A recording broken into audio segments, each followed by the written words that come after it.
అక్షయ తృతీయ అందరికీ ఉన్నటువంటిది అక్షయ తృతీయ. శుభ సమయం, పూజ ఇవన్నీ కూడా తెలుసుకుంటాం.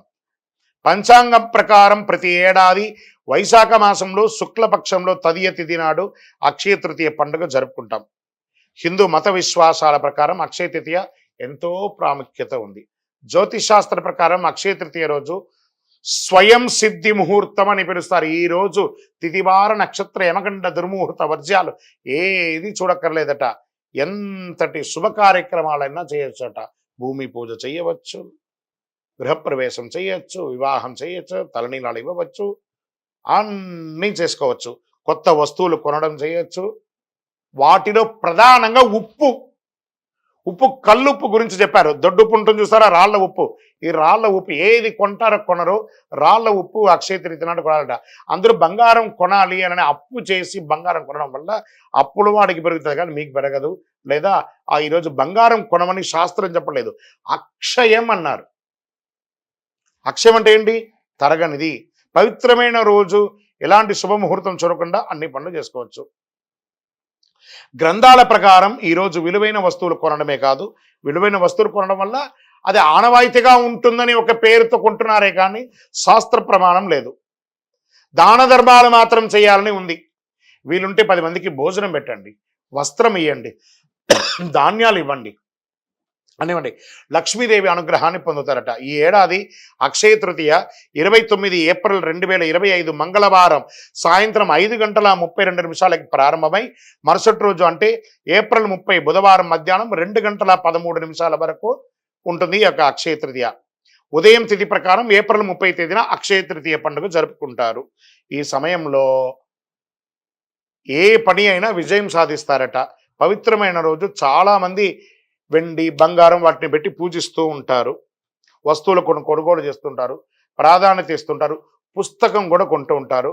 అంతేకాదు వివాహం, కొత్త ఇంటి ప్రవేశం, కొత్త వాహనం, ఏదైనా ఆస్తి కొనడం కూడా చేస్తూ ఉంటారు. అక్షయం అంటే ఎప్పటికీ తరగనిది. హిందూ పురాణ ప్రకారం వేదవ్యాస మహర్షి శ్రీ మహావిష్ణు అవతారంగా పరిగణిస్తారు. వ్యాసుడు అక్షయ తృతీయ రోజునే మహాభారతాన్ని రచించారని చెప్పబడుతుంది. అంతేకాదు పవిత్రమైన రోజే గంగమ్మ తల్లి దివి నుంచి భూమికి దిగి వచ్చిన భగీరథం అయినటువంటి రోజు. పరశురామ జయంతి కూడా అక్షయ తృతీయ రోజే జరిగింది. మత్స్య పురాణం 65వ అధ్యాయం ప్రకారం ఈశ్వరుడు పార్వతీదేవికి సర్వకామప్రదమైనటువంటి అక్షయ తృతీయ వ్రతం గురించి చెప్పారు. శ్రీ నారద పురాణం కూడా ఈనాడు చెయ్యి దాన ధర్మాలు అత్యధిక ఫలితాన్ని ఇస్తానని చెప్పబడుతుంది. కుబేరుడు అక్షయ తృతీయ రోజు లక్ష్మీదేవిని పూజించడం వల్ల ధనవంతుడయ్యాడట. మహాభారతంలో శ్రీకృష్ణుడు ద్రౌపదికి వస్త్రాభరణం అప్పుడు చీరను ప్రసాదించింది కూడా ఇదే రోజు. ఇంత అద్భుతమైనటువంటి రోజు ఖరీదైన వస్తువులు, బంగారు ఆభరణాలు, తమ సంపద, శ్రేయస్సు అన్నీ కూడాను భగవంతుని ముందర పెట్టి పూజ చేస్తారు. అక్షయ తృతీయ వంటి పవిత్రమైన రోజు లక్ష్మీదేవిని పూజించడం ఎలా అంటే, ఒక మంచి రాగి చెంబు తీసుకోండి, కల్లుప్పు ఉంటుంది కదా, తమలపాకు వేసి ఆ కల్లుప్పు తమలపాకు మీద వేయండి, రాగి చెంబు దాంట్లో పెట్టండి. మీ ఇంట్లో ఉన్నటువంటి కాయిన్స్ ఉంటాయి కదా, రూపాయి కాయినో, 5 రూపాయల కాయినో, 10 రూపాయల కాయినో, లేదా మీ బంగారు ఆభరణము, అవన్నీ కూడా దాంట్లో పెట్టండి, పూజించండి. యక్షాయ కుబేరాయ వై శ్రవణాయ ధనధాన్యాధిపతయే ధనధాన్య సమృద్ధిం దేహి దేహి తాపయ స్వాహ అని మంత్రంతో జపం చేయండి. శాస్త్రాల ప్రకారం ఈరోజు కృష్ణుడు యుధిష్ఠుడికి అక్షయ పాత్ర ఇచ్చిన రోజు కూడా ఇదే రోజు. ఇందులో ఉండే ఆహారం ఎప్పటికీ మరవదు. కాబట్టి బియ్యాన్ని కూడా దేవుడి ముందర పెట్టండి. అందుకే ఈ పవిత్రమైన రోజు దానం చేయడం వల్ల శాశ్వత పుణ్యం లభిస్తుందని పండితులు చెప్తారు.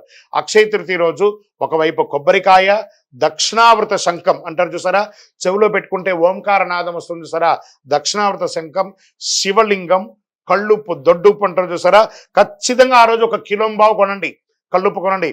కొన్ని చోట్ల దొరకదు, వెతకండి, తీసుకొచ్చి కొనండి. ఆ రోజు ఇంటికి తీసుకురావడాన్ని గట్టిగా చెయ్యండి. దాని పూజ ఎలా చేయొచ్చు? అక్షయ తృతీయ రోజు తెల్లవారుజామున అంటే సూర్యోదయానికి ముందు లేచి గడప కడిగి పసుపు ఆరం రాసి స్నానాధికాలు చేసి ఉతికిన బట్టలు ధరించి పసుపు రంగు వస్త్రాలు ధరించండి. మంచి ఫలితాలు పొందారు. పూజ చేసే చోట ఒక వస్త్రం ఏర్పాటు చేయండి. అనంతరం విష్ణు విగ్రహాన్ని, లక్ష్మీదేవి విగ్రహాన్ని ప్రార్థన చేయండి, నీటితో శుద్ధి చేయండి. పూజ చేసే సమయంలో తులసి ఆకులు, బిల్వ ఆకులు పెట్టి పూజించండి. పండ్లు, పువ్వులు వగరాలు పెట్టండి. మంచి ఆహారం అనండి, తీపి పంటలంతా పేదవాళ్ళకి, ఆఖరికి మీ ఇంట్లో పని చేసే వాళ్ళు ఉంటారు కదా, వాళ్ళకి ఇవ్వండి. స్ట్రేంజర్స్ రోడ్డు మీద, ఈ హాస్పిటల్స్ బయట అటెండెన్స్ లోపల ఉన్నటువంటి వ్యాధితో ఉన్న వాళ్ళు బయట చాయ్ కాఫీ తాగడానికి కూడా లేకుండా వాళ్ళ బంధుమిత్రులు రోడ్డు మీద ఉంటారు చూసారా, వాళ్ళకి పోయి ఆహారం ఇవ్వండి, ఆనందపడతారు. ఆ లోపల ఉన్న వైద్యం చేసుకున్న వాళ్ళు కూడా ఆరోగ్యం అవుతారు. ఇదే అక్షయ తృతీయ రోజు చేయవలసిన పనులు. దాన ధర్మాదులు ఎక్కువ చెయ్యండి. పూజ ముగిసిన అనంతరం మహావిష్ణు స్వరూపంగా, లక్ష్మీదేవి స్వరూపంగా కొంతమందిని ప్రార్థన చేసి వాళ్ళకి దానం ఇవ్వండి. అక్షయం మీరు ఎంత దానం చేస్తారో, ఎందుకు మనం పూజ చేసిన తర్వాత కృష్ణార్పణం అంటారు, ఖర్చు మీదే డబ్బు మీదే, కృష్ణుడికి ఎంత ఎందుకు అర్పణం ఇస్తున్నారు? కృష్ణార్పణం అనగానే అది తిరిగి మీ దగ్గరికి వస్తుంది, అందుకే అక్షయం అని అన్నారు.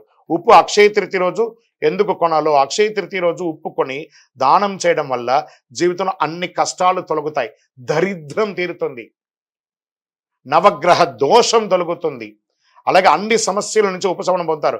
భార్యాభర్తల మధ్య సఖ్యత లోపం అది తొలగుతుంది. అక్షయ తృతీయ రోజు ఉప్పు దానం చేయడం వల్ల పూర్వీకుల ఆశీస్సులు పొందుతారు.